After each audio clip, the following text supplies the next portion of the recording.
Welcome, everyone, to Working People, a podcast about the lives, jobs, dreams, and struggles of the working class today. Working People is a proud member of the Labor Radio Podcast Network and is brought to you in partnership with In These Times magazine and the Real News Network. This show is produced by Jules Taylor and made possible by the support of listeners like you. My name is Mel Buer, and I'm your host for the month of March. Continue to stay tuned this month as we share the mic with workers from all over this country and discuss pressing issues central to today's labor movement. In these last 2 weeks, we've spoken with workers at multiple unions in Southern California who are working diligently on breaking deadlocks in their own negotiations. If you haven't checked those out, you can find those episodes at therealnews.com under our podcast page. This week, we're taking a more national focus and checking in with the National Association of Letter Carriers, who have themselves been embroiled in a years-long contract negotiation with the United States Postal Service. In our episode today, I'm sitting down with Melissa Rakestraw, member of the National Association of Letter Carriers Branch 825 in Chicago, Illinois, and we're discussing the state of negotiations with our nation's letter carriers, the unprecedented rejection of the recent Tentative Agreement and what happens next, and what would happen if the US Postal Service was privatized. As a short editorial note before we begin, this episode was recorded at the end of February before interest arbitration dates had been set. Those interest arbitration dates began on March 17th, with Dennis R. Nolan set as the neutral arbitrator in this situation. With me today to discuss their current negotiations and the threat of a privatized postal service is Melissa Rakestraw, member of the National Association of Letter Carriers, Branch 825 in Chicago, Illinois. Thanks for coming on, Melissa.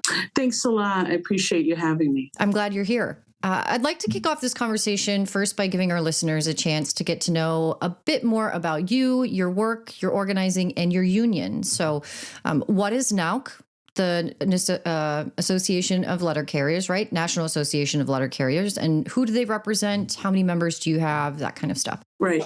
So the NALC is the National Association of Letter Carriers. We've existed since the 1890s. We didn't have collective bargaining rights with the post office until after the Great Postal Strike of 1970, largest wildcat strike in U.S. history. And at that point, too, that's when they moved the post office out of the cabinet and into its own organization. The NALC, I personally have carried mail since 1995. I'm a letter carrier. The last 2 years, I've been a full-time officer for my local Branch 825. We have a lot of offices that we represent all throughout the Chicago suburbs. We also represent some smaller offices throughout the state of Illinois. We represent around 1,800 active letter carriers, and we have around 3,000 members total in our branch. So I'm also on the executive council for the Illinois State Association of Letter Carriers. We represent all letter carriers throughout the state of Illinois in our region within the NALC. There's 15 regions, and we're one of 15. How many members nationally do you have? Whereabouts? I think it's around 200,000 in that range. It varies. Might be 189,000, but it does vary. And then around 60% of that would be active carriers because we have a large pool of retirees. And these are the folks who are outside of the mail handling post office, who are delivering your mail en routes to your house every day. So yeah, we're the people that everybody sees as their mailman. You know, the person in the truck, in the funny little truck where we drive on the wrong side, and we're coming to your doorstep hopefully every day to deliver your mail Monday through Saturday. And we are one of the most beloved group of workers out there. Most people love their mailman. We call ourselves letter carriers, but I don't have any problem with the term mailman myself. The community, again and again in pollings, you see that the American public is very happy with their letter carrier and their mail service. Over the last few years, we've seen some of that get deteriorated because of a postmaster general who was slowing down service and increasing rates. But letter carriers are out there every day watching kids grow up, checking on elderly residents who greet them at their mailbox every day. I've worked with people who have saved people from burning homes, who have donated kidneys to their customers on their route. We are embedded in our communities. We aren't just out there to do a job.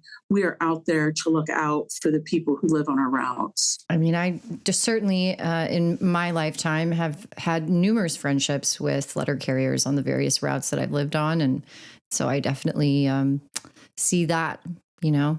One thing that I would like to kind of draw in our listeners' attention to is you've been in the midst of bargaining a national contract for quite some time, a couple of years at this point.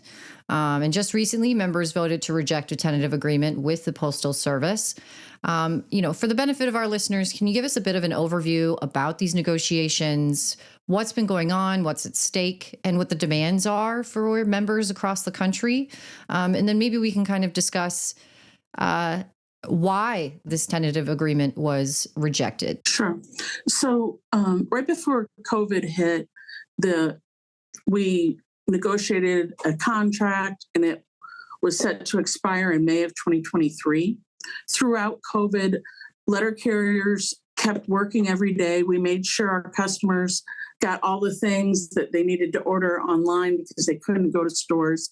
We delivered testing kits for COVID. We delivered everything. We kept the economy running in a lot of senses. We were told we were essential workers. We were not paid hazard pay. We were not paid anything extra. We were told by our national leadership that we would get our pay and we would get what we deserve for being so crucial to the U.S. public when our contract expired. Our contract expired in May of 2023.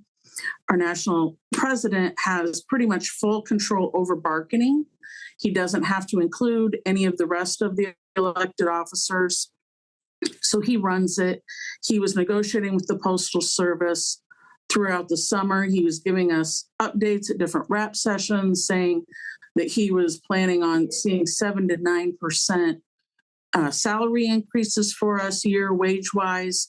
Our wages were the worst of any. If you look up wages with the rate of inflation, the letter carrier or postal workers' wages suffered the worst in comparison to inflation over the last 5 years. So even though we actually have cost of living allowance adjustments, we don't get full COLAs. So our national president was telling us he's trying to get 7 to 9% increases. And people expected that. We're seeing UPS, which we feel is comparable to us, same industry. They don't actually have to walk house to house like we do. And their top of scale is $49 an hour. Right now, our top of scale is under $37 an hour. So it's a huge gap. And the law actually says that the Postal Service is supposed to pay us wages that are comparable to the private sector. We are nowhere near that, nowhere close to it.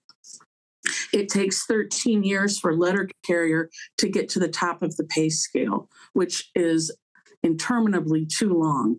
We've had problems staffing post offices ever since COVID because the starting pay and the conditions are too low. The conditions are terrible. People are abused by management. They have low wages.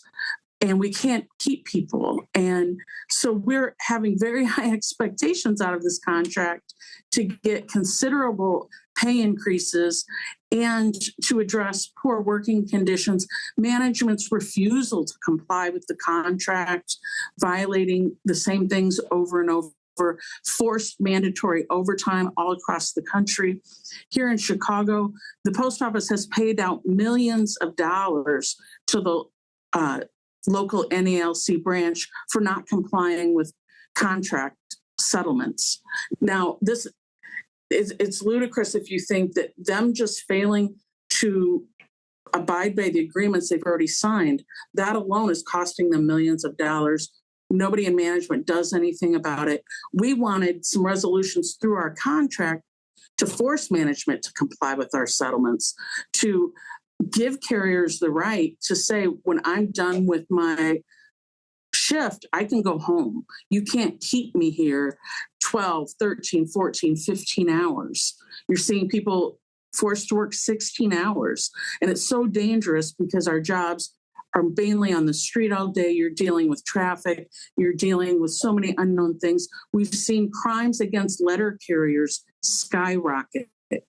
At one point, every day in Chicago, there were numerous robberies of letter carriers out on their route. We're like sitting ducks out there, and nobody's doing anything to help us. So we had such high expectations of this contract.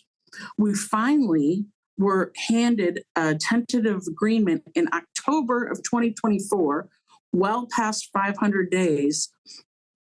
And it was 1.3% increase per year, a pittance, an insult, quite frankly. No protections around the mandatory overtime for people who don't want to work overtime. No protections in regards to enforcing our contract and management compliance with our contract.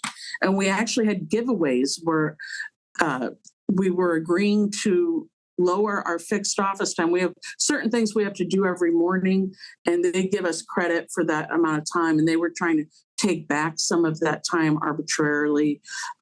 It wasn't just that the monetary amount of 1.3% was so insulting, which it was. It was also the fact that we're getting work rules that don't make sense for us either and make our jobs worse and harder and more difficult, which should not be the goal of a collective bargaining situation. So there were a record amount of people who voted in the vote for the tentative agreement. We at least have that right to vote it up or down. It was rejected by 2/3 of the people who voted, which was also something that was historic. A tentative agreement hasn't been voted down in the NALC since like the early 80s. And we organized a vote no campaign. It went across the country. There were folks that started kind of a caucus that you call Bill Defying NALC that originated up in Minnesota that was talking about open bargaining and letting the membership know exactly what's going on during bargaining, because our national president wasn't letting us know that. There have been other groups too that have formed around these demands for open bargaining, so we know what's being bargained for and we can hold our leadership accountable. And these same groups that had fought for open bargaining, like Bill Defying NALC, the Care for President campaign, and the Concerned Letter Carriers group, all said, when we got this tentative agreement, well, now this is an insult, and we're going to have to build a vote no campaign, which was very successful. And it was a relief to see that the membership said, this is not sufficient. We will not accept this. You have to do better. Right. I want to take a moment to kind of talk about the sort of historic nature of this Vote No campaign. As you said, a contract hasn't been voted down since the 80s, and there have been a number of labor reporters in the last couple of weeks who have really kind of underscored the sort of unprecedented nature of that. Does that sort of speak to the ways in which conditions, either under this current Postmaster General, Louis DeJoy, who may be leaving soon, right? Right. Or the sort of deterioration of these conditions and what it means to work as a letter carrier, which historically has been a pretty stable career position, right? Right. Yeah, absolutely. So when people take a job in the post office, historically, it was looked at as a career. It was looked as something that you're working towards a pension, particularly with letter carriers. After we reach a minimum retirement age of around 57, and we have 30 years in, we can retire. And by that point, your body's been through enough that you really can't, in a lot of cases, work longer than that. We have the highest rate of injury of any federal worker just because of the physical nature of our job. So people's expectations with this contract coming out of COVID, seeing what's going on around us with other unions having historic wins with UPS, with UAW and their stand-up strikes. It was so invigorating to see those victories and what those workers were able to win. And then feeling like, hey, it's our turn now. And we were made this promise that you're going to be rewarded for sticking with it, for sticking through COVID, for putting up with all the mandatory overtime. And now is your time. You know, that's how letter carriers felt like now's our time. And when we saw this tentative agreement, it felt like it was an insult from management, number one. They've just given themselves raises. And then it was also an insult from our national president that he would think this was an acceptable deal to try to get us to accept. He went around and campaigned for this deal all over the country and had rap sessions where he would tell people how wonderful it was. And when we're like, no, it's not wonderful. We're not stupid. Don't try to force feed us this nonsense. And he did everything he could to try to get it to be accepted. And people still said no. And that's not been over the last 4 decades, since the early 80s. It's not been the type of union where leadership was opposed and leadership was seen as not having fought for us. For a very long time, our national president was one of the people that had led the Wildcat strike, Vince Sombrato, out of New York City. And he was a fighter, and he won a lot of advances for letter carriers. And we maybe slept on that tradition and got to a point where it was just a business unionist approach that the head of our union thought he could sit down with the head of management and they could figure out a deal and it would be fair. And it was anything but.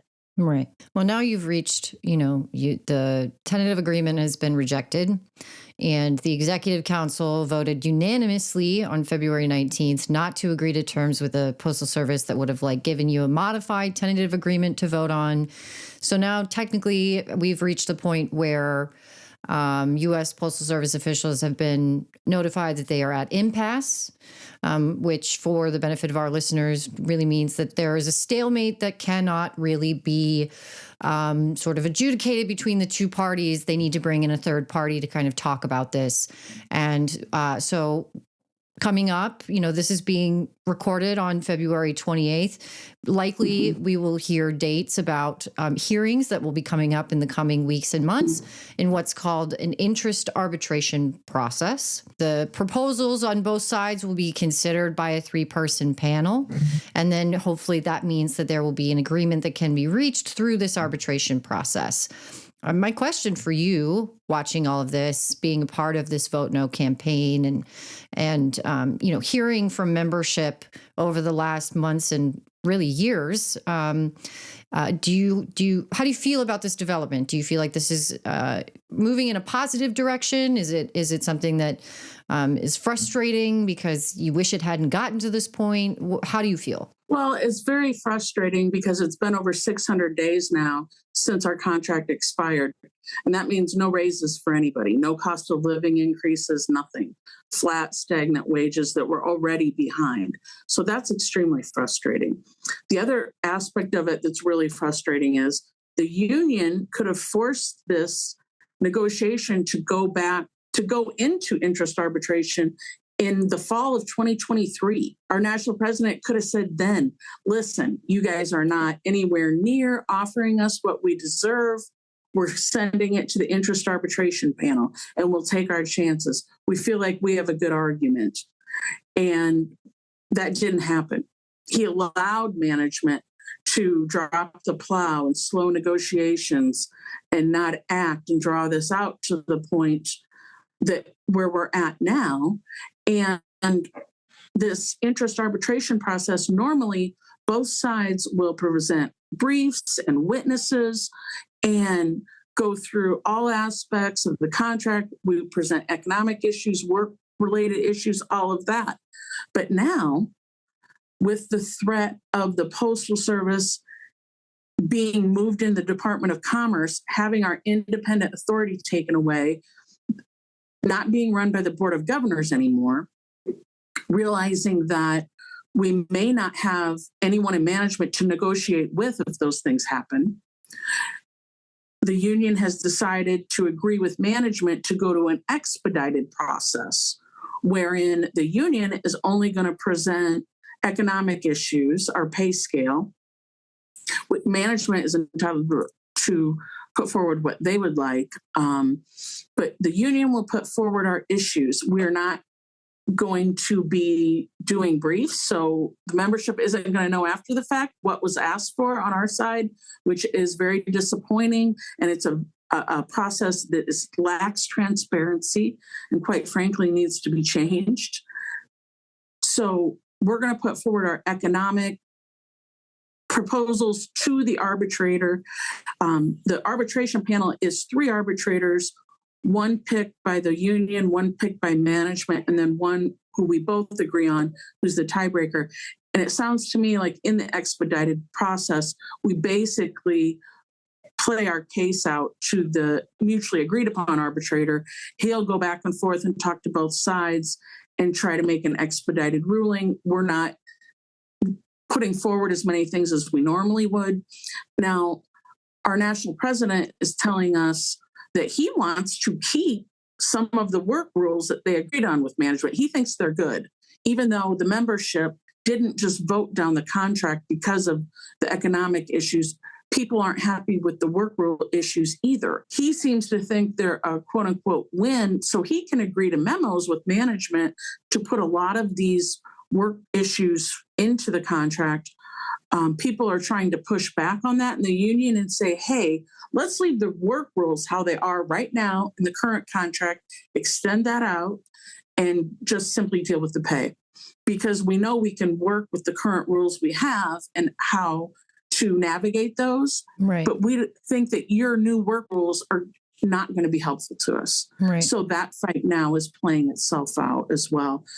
And the threats, it's not existential, I guess. It's an actual real threat from this current administration to attack and get the Postal Service and invalidate our collective bargaining agreements. So we've waited over 600 days for a raise. And the longer this plays out, the worse we feel it will be for us. So. Yeah.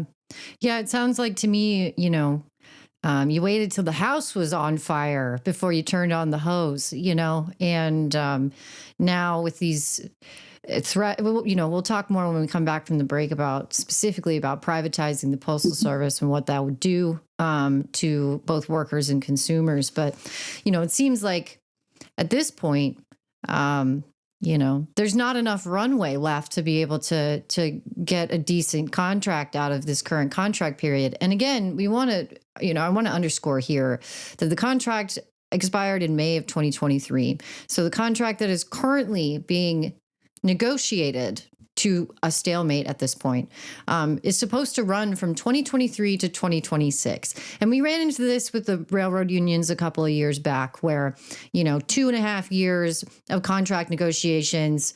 We almost went to a national rail strike. The Real News reported on this at the time. By the time that it was all said and done and the ink was dry, they were like 2.5 months out from negotiating the next contract, right? Because the periods expire, right? And so, there's this bottlenecking here that seems to be pretty pronounced, particularly in the NALC, that is making it difficult for workers to get paid and also to plan for a much more uncertain future. Right. So, and it's not always been standard that it takes over 600 days for us to negotiate a contract. Right. There have been some that we might not get an agreement until maybe a year after the contract has expired, but it's been particularly exacerbated in this process.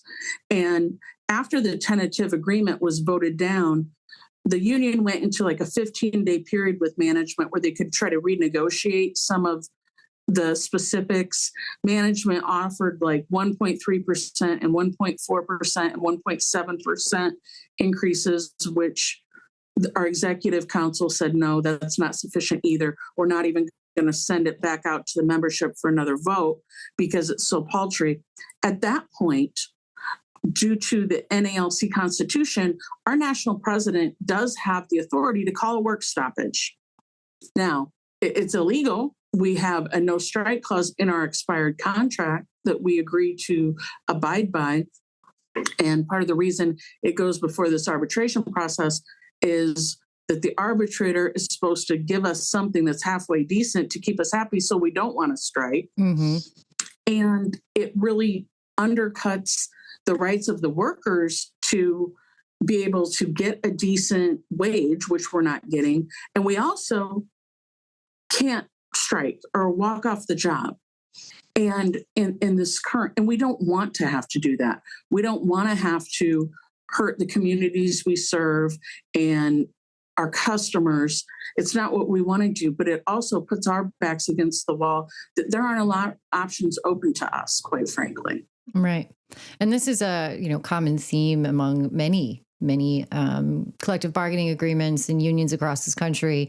It's sort of a thorn in the side of most organizers, is that these no strike clauses are often very standard in contracts, which removes really the one real bargaining chip that you have to withhold your labor in order to, force through an agreement that is actually beneficial to workers. I want to turn now to developments at the federal level, where the current administration seems to be laying the groundwork for total privatization of the US Postal Service. In February, multiple media outlets reported on the plan, saying President Donald Trump plans to disband the US Postal Service's Board of Governors and place the agency under direct control of the Commerce Department and Secretary Howard Lutnick. Can you, Melissa, just give us a sense for listeners who really aren't quite sure what this means? What would this plan look like? The Postal Service as it is now and how it would be changed. So the plan is a bad deal for customers and for workers. It's not going to be good for the American public or the postal worker, either one. It's going to create an environment, if the privatization is able to move forward the way that they've planned it, where they could sell off access to your mailbox to private companies. Right now, for security reasons and a lot of reasons, the only people that have the legal right to access your mailbox is your letter carrier. Other people can't be coming around, digging around in there, seeing what's in there, taking things out, messing with your mailbox. It's a federal crime. So there is that protection. They want to sell off mailbox access to private companies so that they can have their own low-wage workforce delivering items into people's mailboxes. In addition to that, it would put it in if the post office is privatized and you don't have that lower rate universal service that the Postal Service provides, it's not going to have what's going to happen is private companies are going to be able to raise their prices through the roof. UPS, FedEx, Amazon is not going to have the competition of the efficient Postal Service delivery standards where you can get things fairly quickly and at a very affordable rate. Once you don't have the post office's lower rates there, those private companies are going to have an even bigger monopoly than they already do. For instance, for some things, the same exact package sent through the post office might be $30, and it's going to cost you $100 to send it through UPS, and it's the same exact service. Local businesses, and especially people who run businesses out of their homes and send things through the mail service, if they had to send everything through UPS or FedEx, they would go out of business. It's just that simple.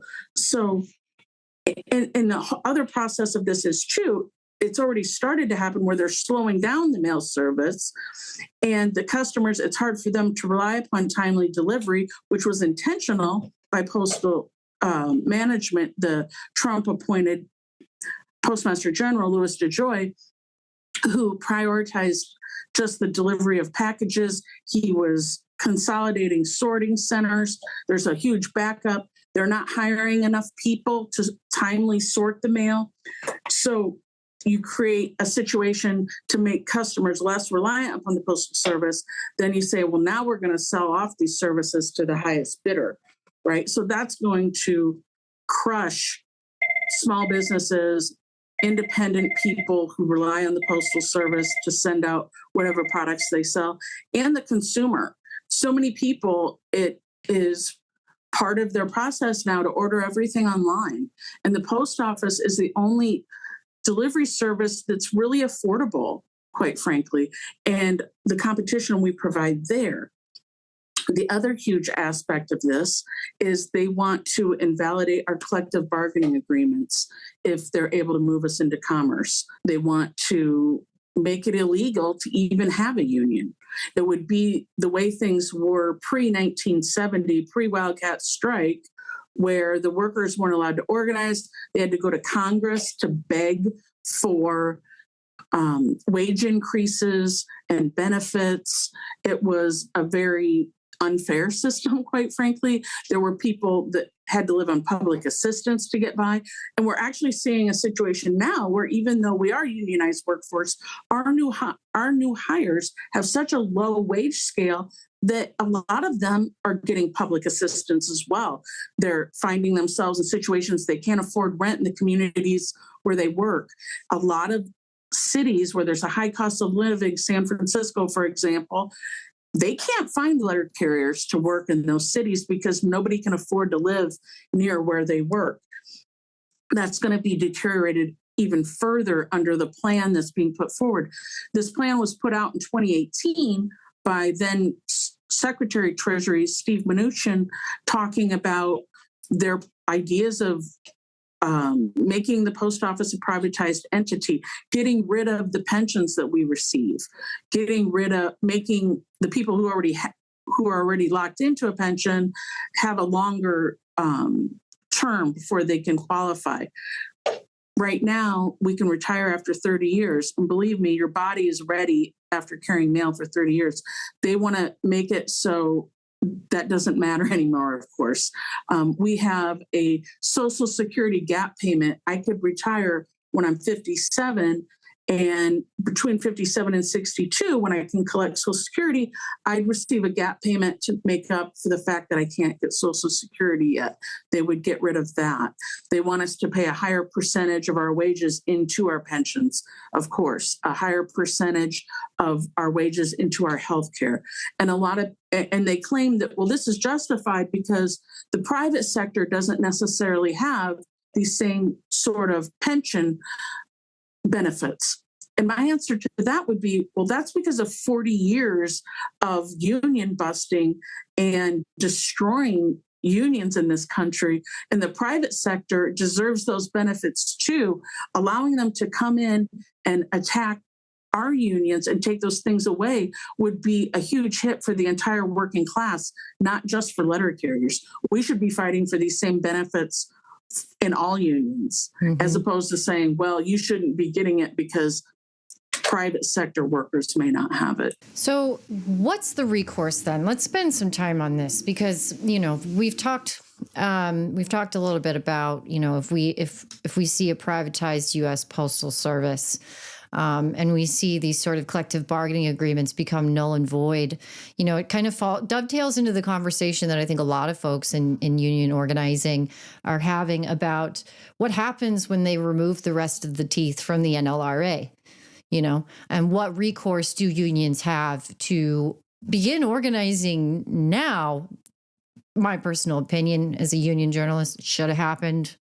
Should have started maybe like a year or a couple or 5-10 years ago. The minute that we started seeing these flashing red lights that this is what they were trying to dismantle, especially with the SpaceX case and what's going on with Elon Musk's companies and Google and Waffle House of all places suing to make parts of the NLRA null and void. What does that look like for workers in this country, and especially for letter carriers in your own context, right? Right. So let me backtrack a little bit, because something you talked about there at first, when we're talking about how the attacks on the postal workers affect our communities and other folks, we do the last mile of delivery for other companies. We go where they don't go. There's a lot of inner city neighborhoods. The Amazon, UPS, they opt out. They're not going there. Rural areas, we're not going there. We'll give it to the post office, let them deliver it. Those folks aren't going to have a service, or what service they may get is going to be terrible and very high priced. So it's that kind of attack on our jobs attacks our communities as well. And when we talk about moving forward, what's it look like? That's why I'm so adamant that we shouldn't have settled for a terrible contract, and that we have to fight these privatization efforts, because we are the largest unionized workforce in a civilian workforce outside of the federal government directly. Anything that they can do and attack us and our unions, they can do to anybody else, if not worse. And if you're talking about they want to create a workplace that's non-unionized, take us back, we should be going the opposite direction with trying to unionize the places that aren't unionized, whether it be the Amazon delivery drivers, the Amazon warehouses, all of these networks. Going forward, we've seen some gains in non-unionized workplaces unionizing, and at the same token, you've seen unionized workers attacked as well. So I really truly believe our only way forward is through solidarity. Mm-hmm. It's what has sustained the labor movement from day one, and in the birth of the labor movement came out of the Great Depression, and then we see the robber baron era. I think we're looking at a modern robber baron era where you're allowing someone, the richest man in the world, who is a union buster, who has done everything he can to keep unions out of his workplaces, now come in to our realm and say, I'm going after the big dogs. I'm going after these folks who've been unionized for decades and are implanted across the whole entire country. So it's time that all of us have to stick together and fight back. And I've seen this across the federal workforce as well, when you see people attacked in the national parks, even in the IRS, even Social Security Administration.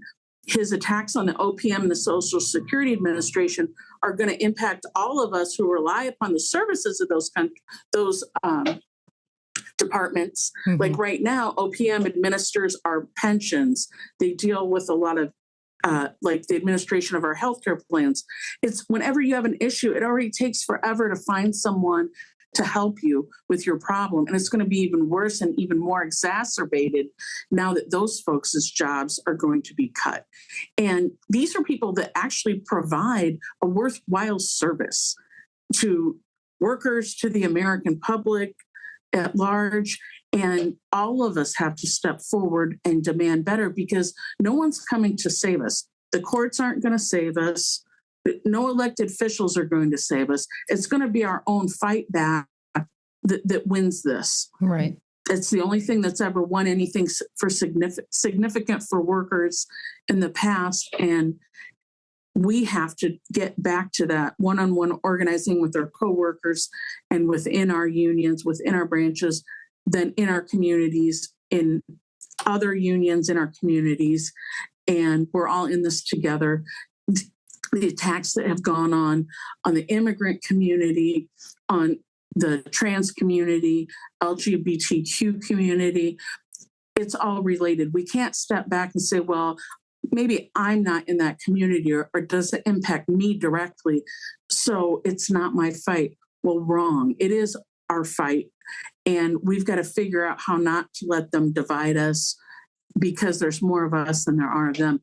And solidarity is our way forward. If there's one thing that, even a sort of half-hearted study of labor history can teach you, is that we've been here before. And we were very successful as American activists, as you know, folks who have inherited the legacy of the labor movement, of the feminist movement, of the civil rights movement, that we've been through much worse conditions, and we won everything that we have today because of the work that we as members of the working class have done in this country, which is an amazing thing to think about and internalize when, you know, if any of my listeners are sitting here absolutely overwhelmed by the last 2.5 months, 2 months of really intense, not great things coming out of this administration. There is a way forward.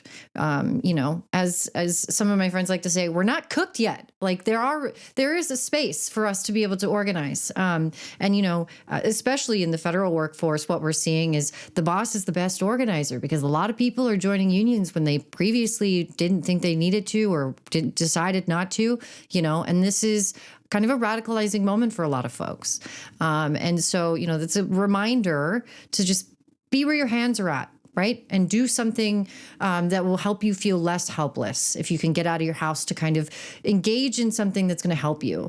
And that really kind of takes me to my last question here, which is, you know, something to do. Right. As we are experiencing, you know, threats against the Postal Service. And NALC has recently put out a call to all branches of the union to organize rallies in opposition to this privatization. They are to be scheduled for March 23rd. This episode will be out on March 19th to say hell no to a private postal service. So just want to read a little bit from a statement by NALC President Brian Renfro, who said, quote, "These local rallies nationwide will bring together NALC members and the public to show their support for letter carriers, all postal employees, and the Postal Service. At a crucial time, this is an opportunity to educate our customers about everything at stake if the Postal Service is privatized or restructured." So really, I want to give us, you know, a moment to kind of talk about what are these things that you're hoping to communicate to the American public with these rallies, and how can our listeners kind of show support for letter carriers and to, you know, get more engaged in through these rallies and other various actions that they can take. Right. So one of the things I would suggest is look for the rallies in your communities on March 23rd.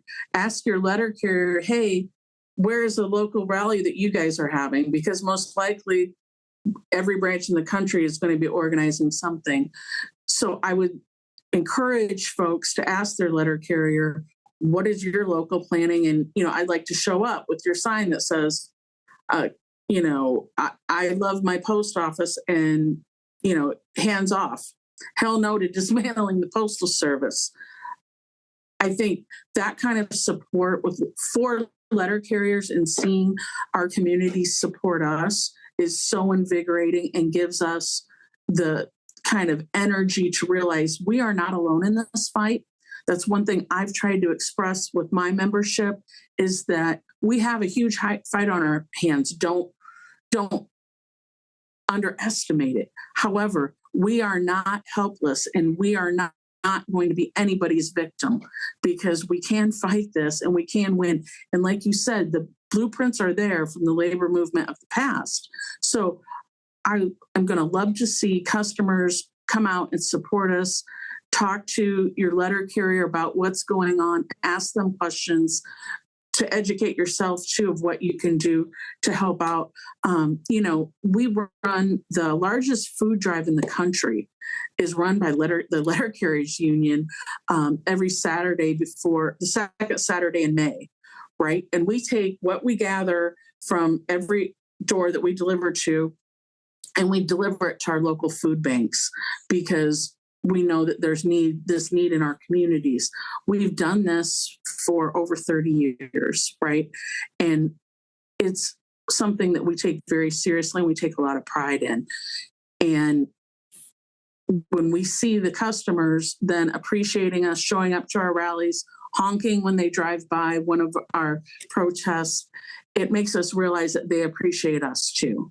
That they appreciate what we do for them, that they appreciate us being there, that they appreciate us checking on their elderly neighbor if she or he hasn't picked up their mail for a couple days and finding out what's going on.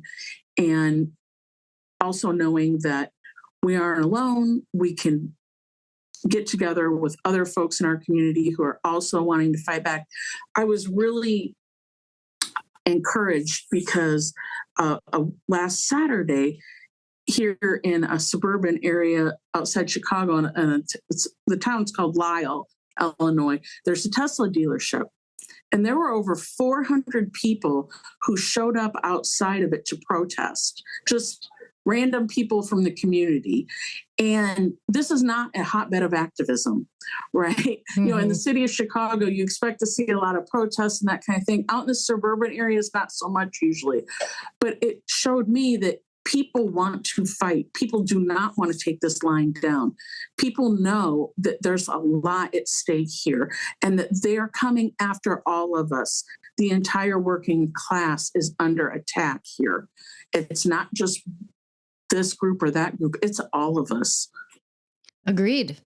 And again, really to underscore this last couple of minutes, really just to remind folks that are listening to this, that are feeling dismayed by how things are going for us. And it's been kind of a precipitous drop. It's been going pretty bad for a while.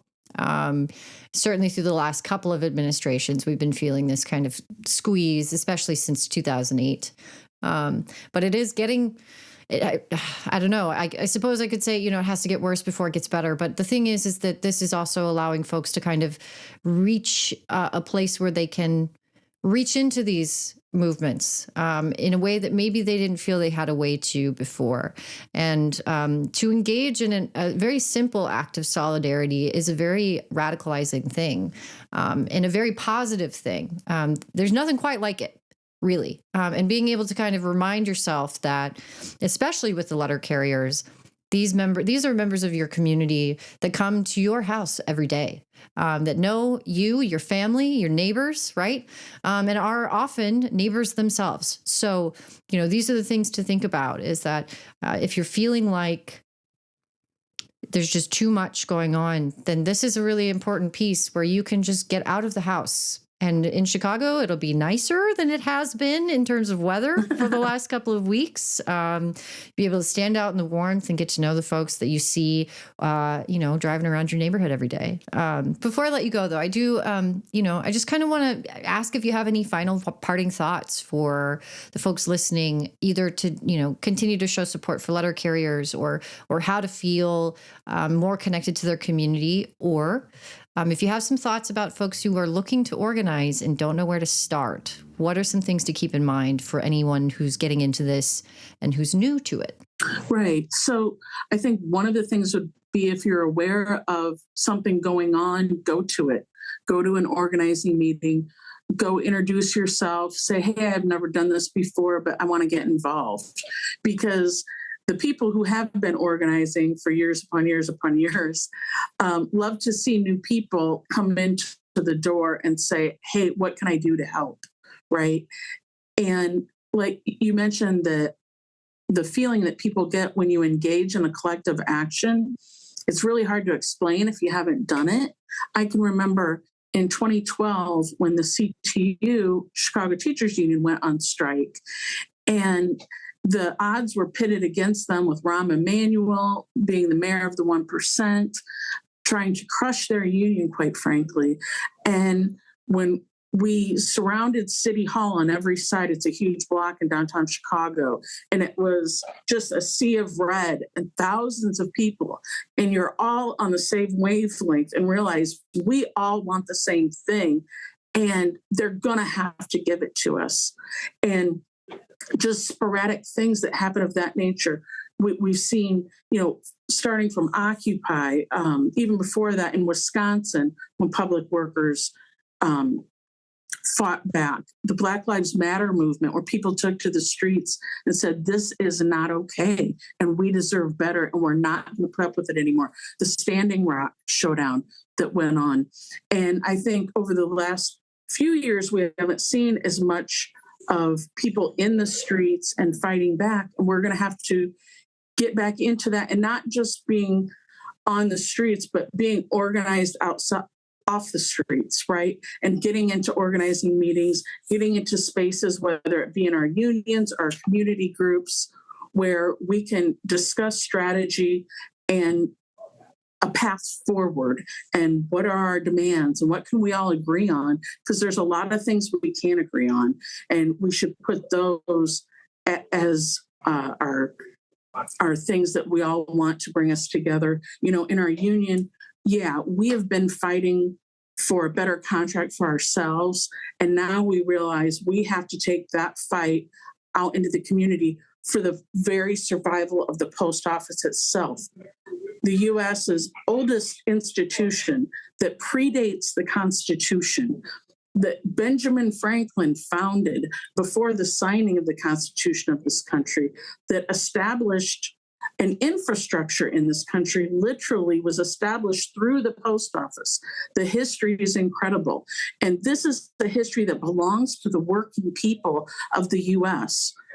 It's not something that we can allow the oligarchs and the billionaires to come in and take away from us and dismantle and destroy, because once they've crushed it, it's going to be a lot harder to build it back. So we have to meet them and show them we aren't backing down, that we're all willing to fight for it. And there's more of us than there are of them. We always have to keep that in mind. And you're going to lose every battle you don't fight. The only way we can win is to fight. And when we fight, we win. Well said. Melissa, thank you so much for coming on the show today. I really appreciate it. Thanks a lot for having me. That's it for us here at Working People. We'll see you back here next week for another episode. And if you can't wait that long, then go explore all the great work we're doing at the Real News Network, where we do grassroots journalism, lifting up the voices and stories from the front lines of struggle. Sign up for the Real News newsletter so you never miss a story, and help us do more work like this by going to therealnews.com/donate and becoming a supporter today. It really makes a difference. I'm Mel Buer, and thanks so much for sticking around. We'll see you next time. When my face you no longer see, I live on, yes, I live on. Wherever we go, we are going to roll the union on the song. I live on, yes, I live on. Wherever hungry are we. Just as hungry can be. The song, I live on, yes, I live on. Where mean things are happening in this land, it's read a song, I live on, yes, I live on. Wherever the book mean things are happening in this land is read, I live on, yes, I live on. Wherever the videotape of me is shown, I live on, yes, I live on. If I have help to make this a better world to live in, I'll live on, yes, I'll live on. When my body is silent and in some lonesome grave, I'll live on, yes, I'll live on. When my songs and poems are read, I'll live on, yes, I'll live on.